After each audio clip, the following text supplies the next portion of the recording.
Stapleton. Such an honor to have you here. Thank you so much for being here. Oh, thank you, Alini. It's my absolute pleasure. There's so much incredible work, all your research in EFT. And one of the things that fascinates me is one part of that research is bringing EFT into schools. And you've brought EFT into schools on all levels. Why is it that you decided to do that? Lots of our food craving and weight loss research had resulted in a lot of media. In the media, we talk about that, tapping can reduce that stress response and anxiety, and food cravings being a bit like an anxious kind of, urge, that kind of thing. And so locally, a whole range of school teachers had heard some of those media reports and reached out to us and said, look, we have these academically advanced students in our classrooms, and we're finding that they're really anxious and they're really perfectionistic, but they really worry about failing, even though they're academically advanced. Would you say EFT tapping can help with that? And of course, the answer was yes. We did end up running several clinical trials, research trials in many schools around that were close to us here in Queensland. Of course, published all of those results. And then as a result of that, lots of teachers worldwide kind of saying, how can we learn to use tapping, particularly for classroom settings? I'm curious then, what have you noticed in terms of results with the little ones, with the older ones? Are there any differences type of thing, or is it kind of pretty much the same across the board? Yeah, it does depend on what you're measuring. So in our groups that were those academically advanced students, we ended up with over 200 students that were about that age 15, went through that trial. And we measured things like, academic resilience, self-esteem, those types of strengths and difficulties. And then, of course, that fear of failure, because that's what the teachers had said.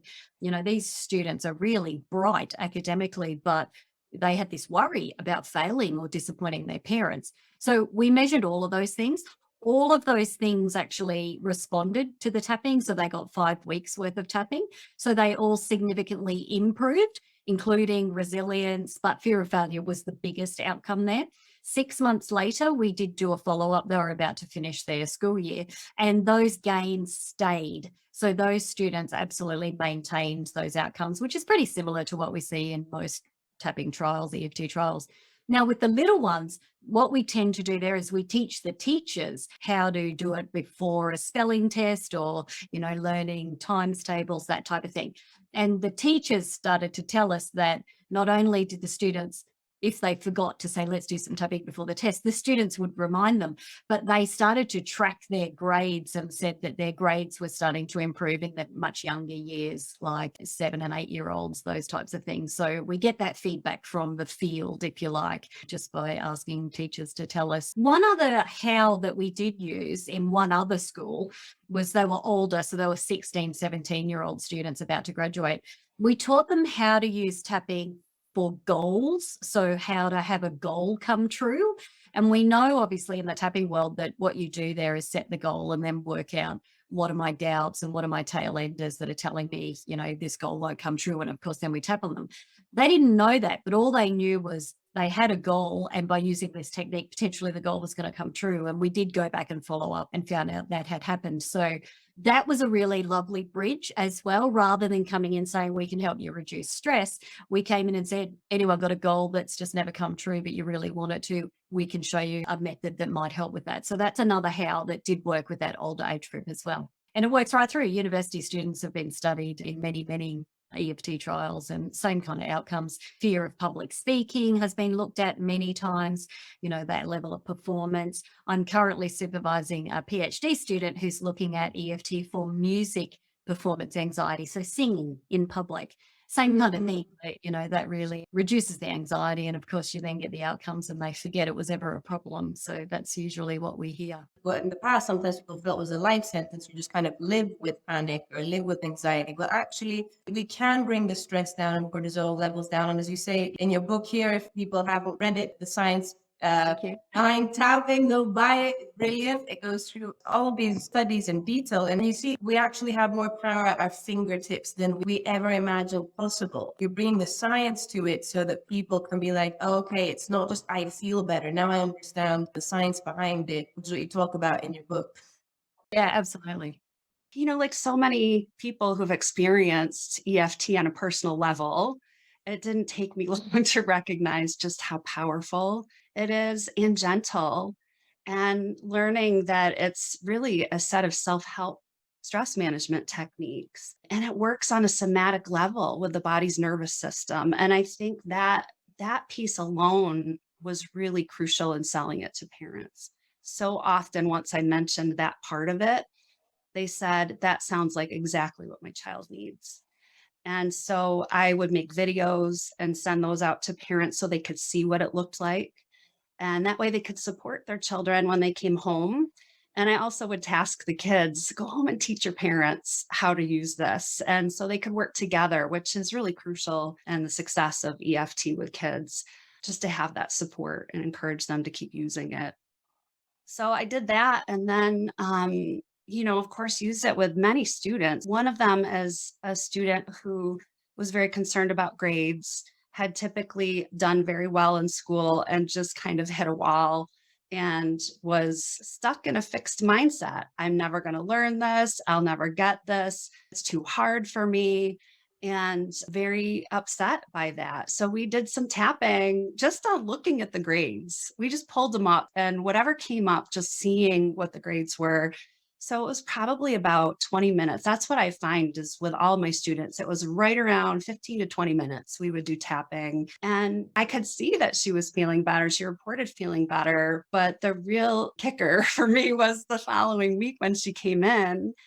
And I asked how she was doing, just kind of checking in on the grades. And she said, she goes, I think it's okay. She goes, I might not get it yet, but I will. I can ask the teacher for help. And I've been doing that. And I think I'll get it. And I thought, whoa, that was a huge shift in such a short Wow. period of time.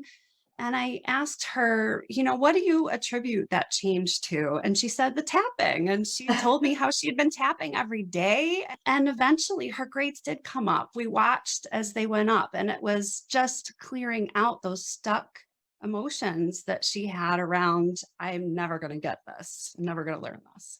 That little intervention made such a huge difference for her with that. And I was also able to get into a couple of classrooms, which was great. I had a teacher, one of the band teachers approached me. Her class was at the end of the day. And so you can imagine a large class of 11-year-olds at the day, might be a little bit difficult to manage. So I suggested coming in and doing some EFT with the kids and treat it like an experiment. Let's just see what happens. It was 15 minutes. It was very quick.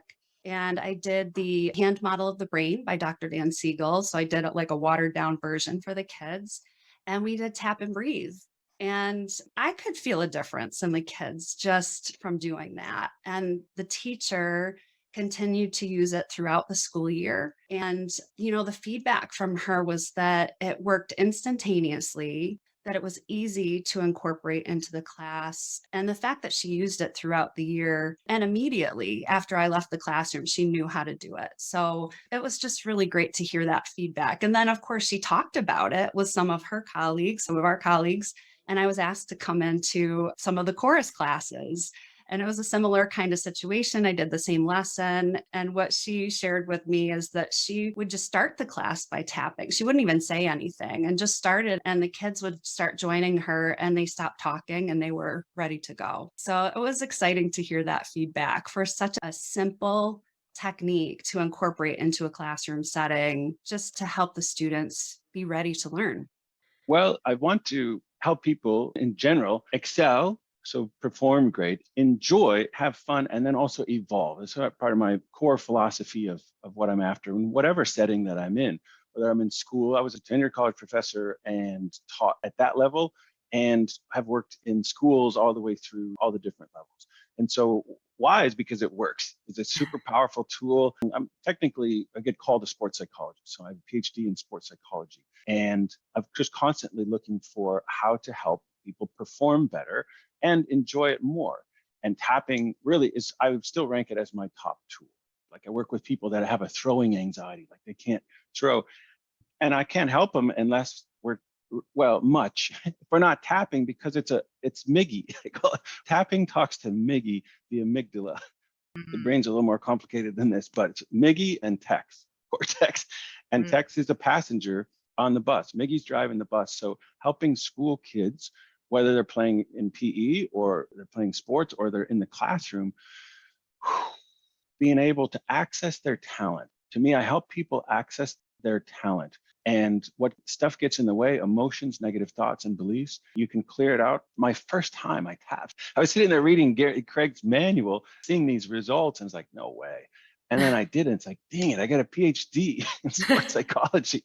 And I could teach that to someone in 2 minutes. That would be better tool than what I learned going through 9 years of college. Anytime there's like an emotional block that's getting in the way of your performance, which is expressing yourself, expressing what you desire, what do I want, and then being able to create that instead of being blocked.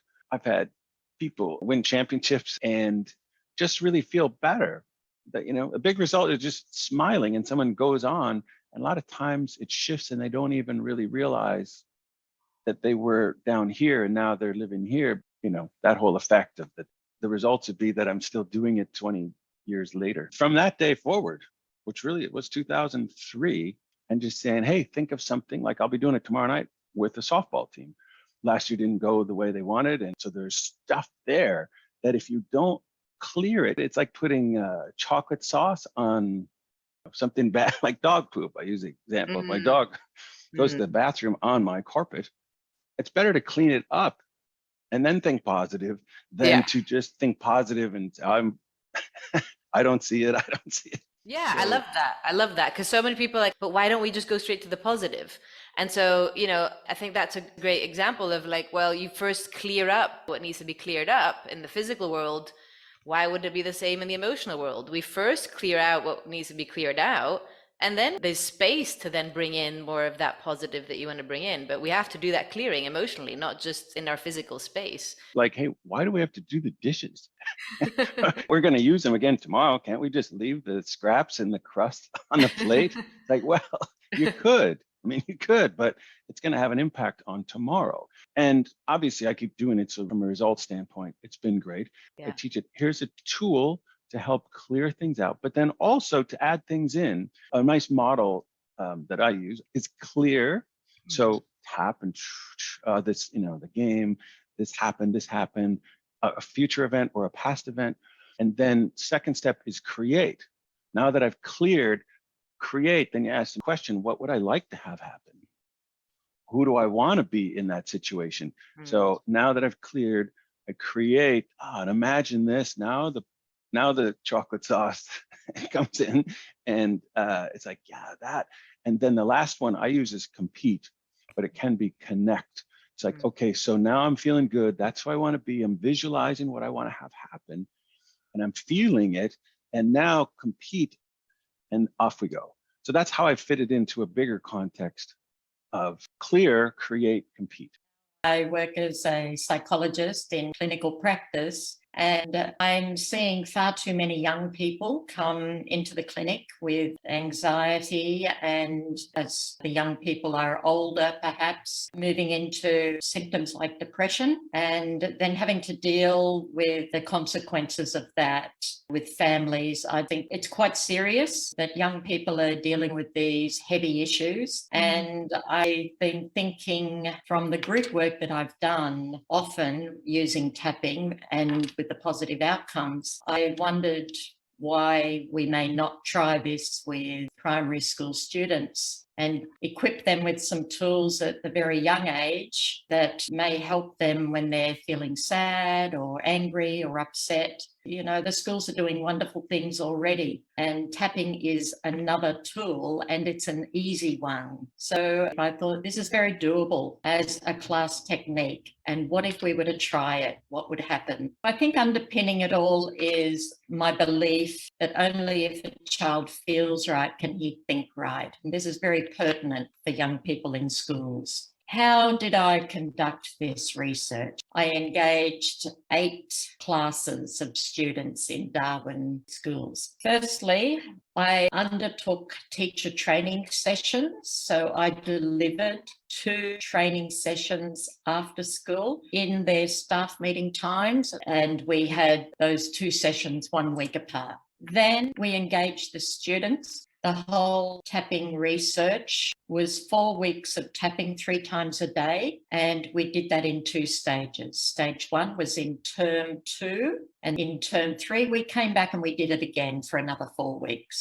We had student tapping books that I designed so students could record their tapping number before and after tapping and write any comments they might want to as to how they felt. How did the tapping have them feel? And anything they wanted to write, they were welcome to put in those books. I administered some psychological anxiety tests pre and post the interventions, and at a 10-week follow-up time after we completed the 2 stages of tapping. I came back into schools and with those students again, gave them another anxiety test to see if the results were held or there were any changes. The social and emotional lesson was presented by me, the researcher, that introduced the whole tapping in the classroom. So I went into each of the 8 classes and delivered a social and wellbeing lesson, talking about feeling words, the language that we might use for tapping. Why would we want to see if tapping works? Do they ever feel sad or bad? And brainstorming a whole lot of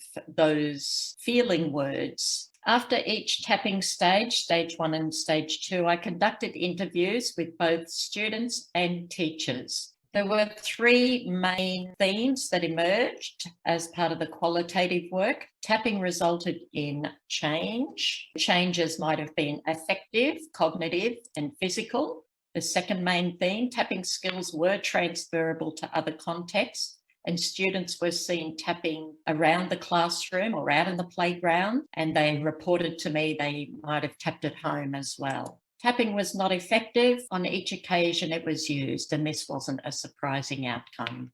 We don't expect 100% effectiveness from anything. We found that there was improvement in focus and concentration, and we found students generally and teachers felt reduced physical discomfort. So they actually felt better physically. And what did the teachers say? It's a positive thing.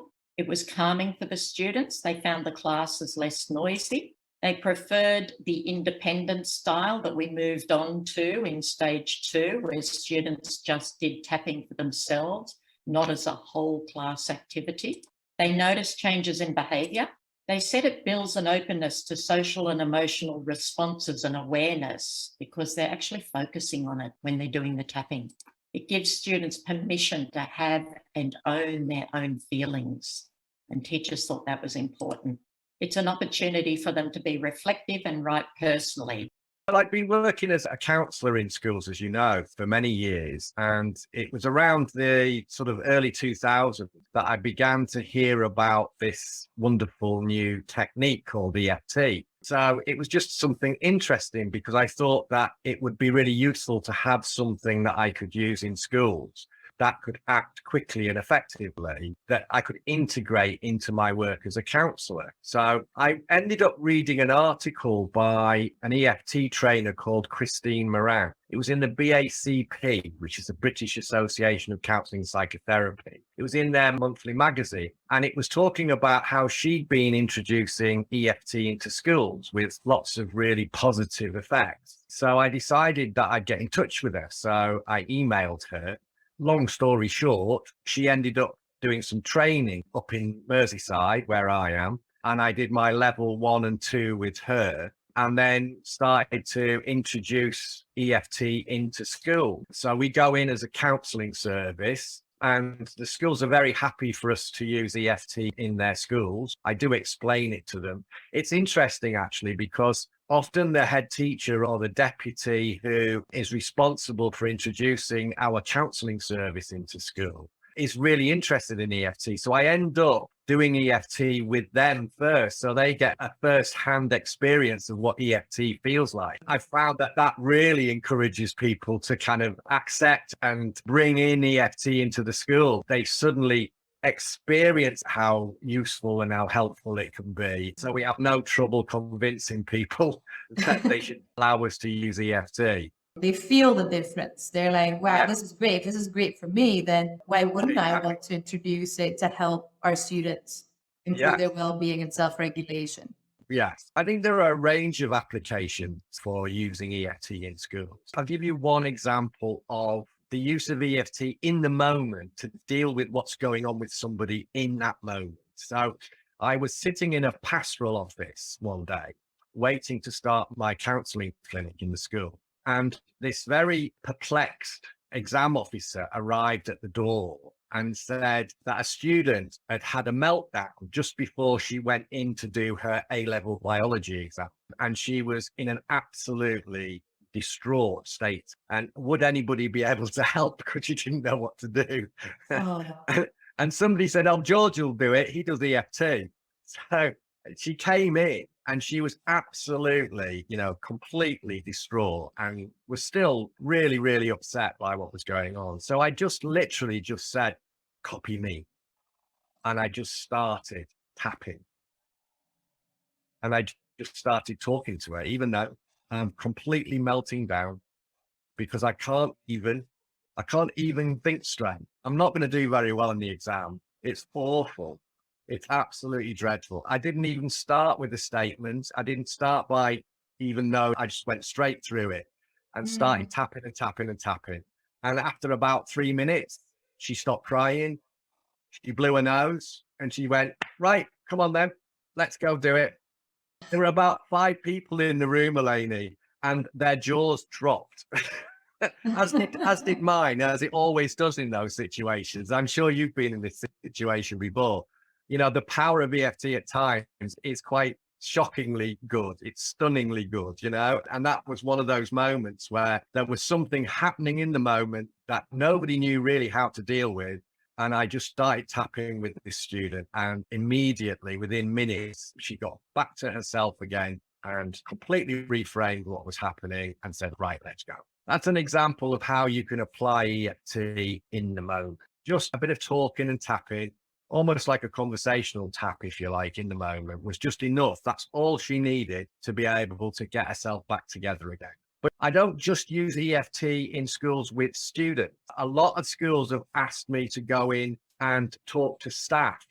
Staff are also under a lot of pressure, under a lot of stress and strain. And so I've gone into schools as part of a well-being program and helped schools to enable, again, that self-management aspect of working with EFT to regulate their own stresses and strains and to help to improve well-being in schools. So I've done quite a bit of work, either individually with staff or, as a whole staff, even introducing EFT. So I was a school counselor for 16 years. I worked with primarily middle school students. And during that time, over a 2-year period, I had 3 students who had experienced either trauma or anxiety in different ways. And they were working with an outside therapist. And I noticed that they were able to move through their traumas or their anxieties in a way that was uniquely different than some of the other children who were just doing talk therapy. And what I found was I had 3 students. One had had a traumatic brain injury and was at the top of her class before the accident.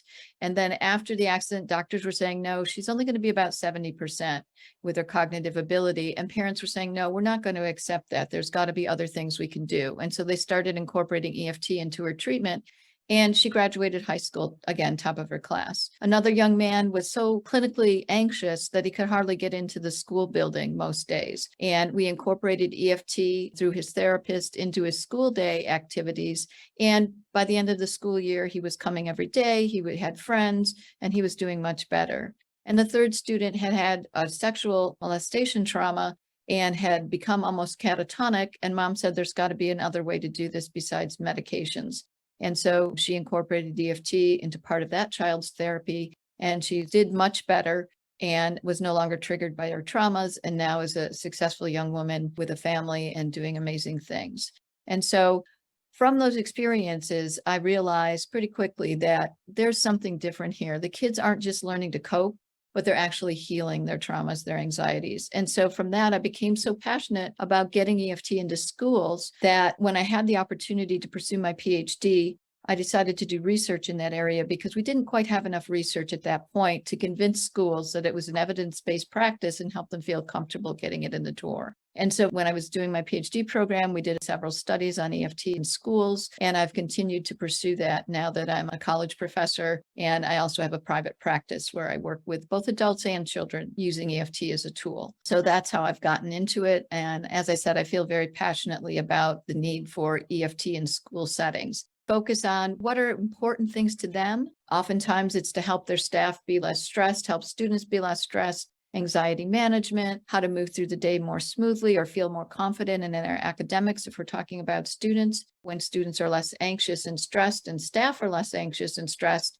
there's less days missed from being in school. And so those are key things that schools are looking for: improving attendance, helping kids be more academically successful, keeping the burnout rate down for their staff. The other thing I do is I focus on it first as a self-care tool for the staff, for teachers and counselors and other school personnel administrators, because what we don't want to do, they've got so much on their plates, they're trying to juggle so many things. And so if we can pretty quickly help them experience what EFT can do for them, even in just one tapping session, we can start to help them then think about how to integrate it. You know, there's some great strategies I use with administrators because oftentimes they're doing the discipline in the schools. So I help them learn EFT as a down regulation and focus tool for themselves, but then also help them understand that if we don't help kids down regulate first when there's a difficulty going on in school, they're not going to be able to engage as effectively. And so that creates buy-in with the administrators. With the teachers, it's about self-care and it's about helping their class run more smoothly. And so we talk about that. And with counselors, it's about their own self-care so they can best serve schools.